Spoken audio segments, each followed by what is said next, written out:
If you have big tires like 35-inch tires like these, or even bigger, and you're looking for a faster way to air down your tires before you get on the dunes or the trail, and then air back up, there's nothing better than a set of monster valves. Today I'm going to show you how easy it is to install monster valves, and so I have my drill, I have some cutting oil, my drill bits, the quarter pipe thread tap, a socket with a deep 9/16. I'm going to use this 7/16 for my tap and a center punch. I also have some thread sealant and my safety glasses. First thought I like to do is to recommend that the monster valve be positioned opposite of the standard valve, and that gives you a lot of room. Later on I'll show you how you're going to put a clip-on pressure gauge on this end while you're airing down or airing up from the monster valve. So if I go straight across here, I'm going to punch the center of the hole. I'm going to also take this cap off because I want to be able to drill as perpendicular to the surface as possible and as inboard as possible. The first thing I'm going to do is I'm going to drill an 1/8 inch hole. I'm going to end up drilling 4 holes, and I start off with the 1/8 inch, and then I'm going to go to a 3/16, then a 3/8, then a 7/16.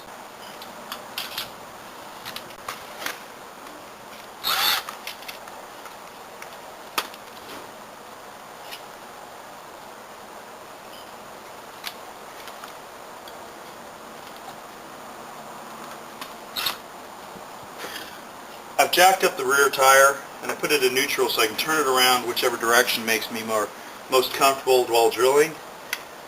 And I'm going to line it up with a hub.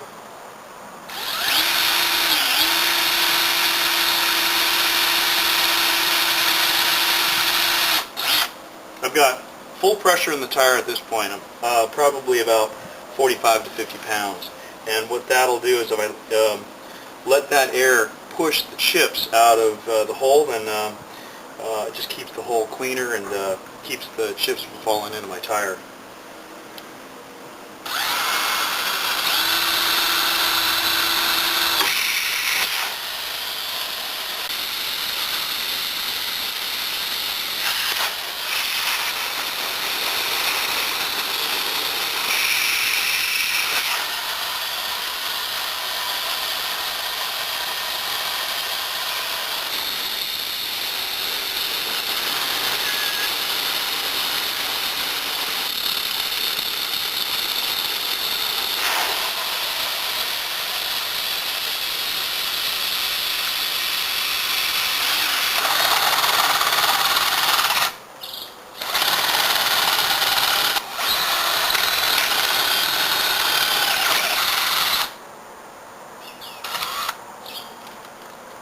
Okay, now I've got my hole drilled to a 7/16 inch diameter, and now it's time to tap the threads.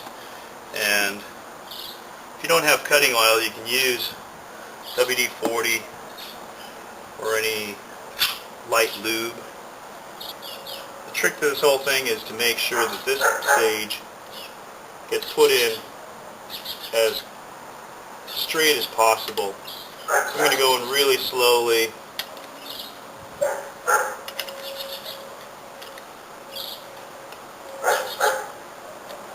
What I'm also going to do is I'm going to tap about halfway down,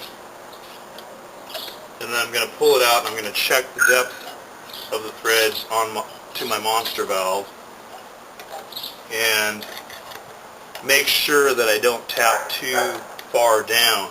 If I tap too far down, my threads will be too large and I won't get a good seal on these pipe threads.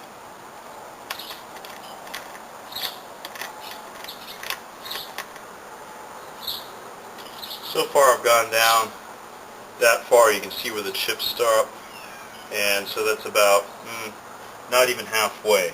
Start there.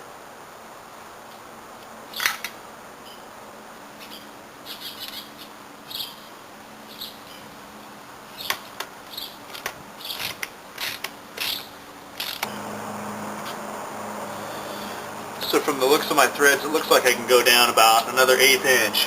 And so I'm going to get the thread tap back in there, and I'm going to go down another 1/8 of an inch.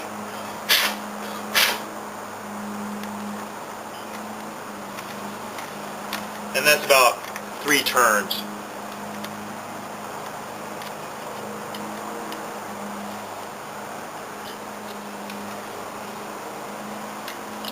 As I got further down on the tap, I feel a little more resistance, and that's when I want to go back and forth. I'll go about 1/5 of the turn forward and then back.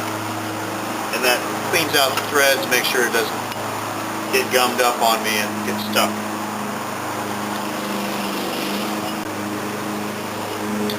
So that's about 3 turns.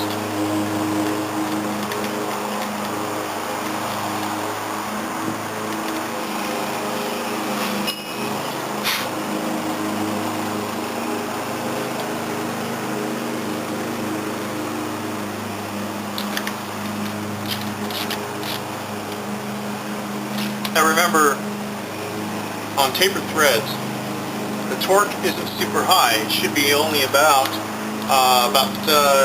10 to 15 foot-pounds. And that should give you a good seal. It looks like my threads are just down where I want them to be. So I'm going to take it back out.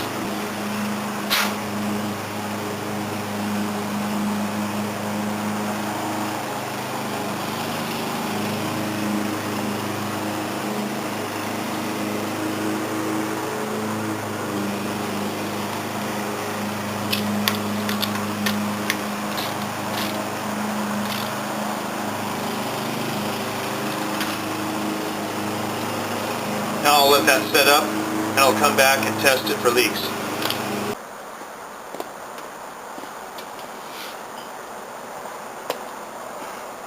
Well, it's been 15 minutes, and my thread sealant should be set up by now.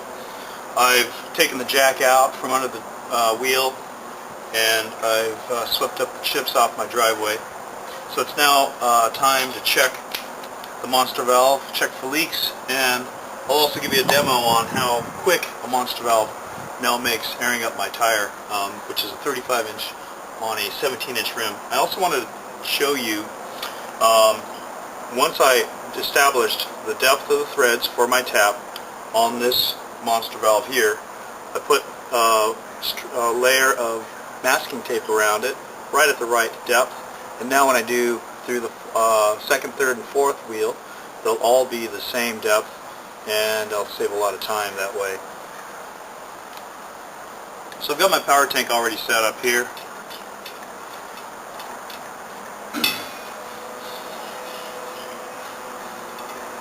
And I've got my monster valve.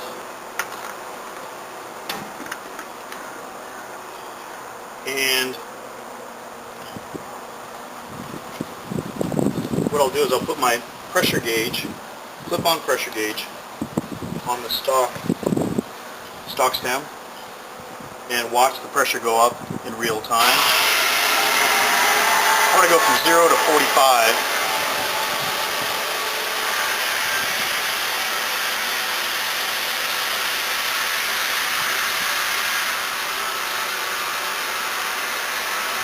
I'm already at 20.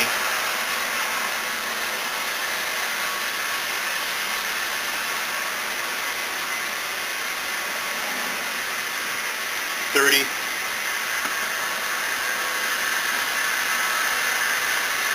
$40. And $45. I'm already aired up. To check for leaks, I just take some Windex or window cleaner, spray it all around, and check for bubbles.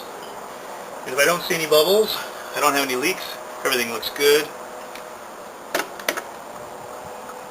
and I'm ready. I'm done.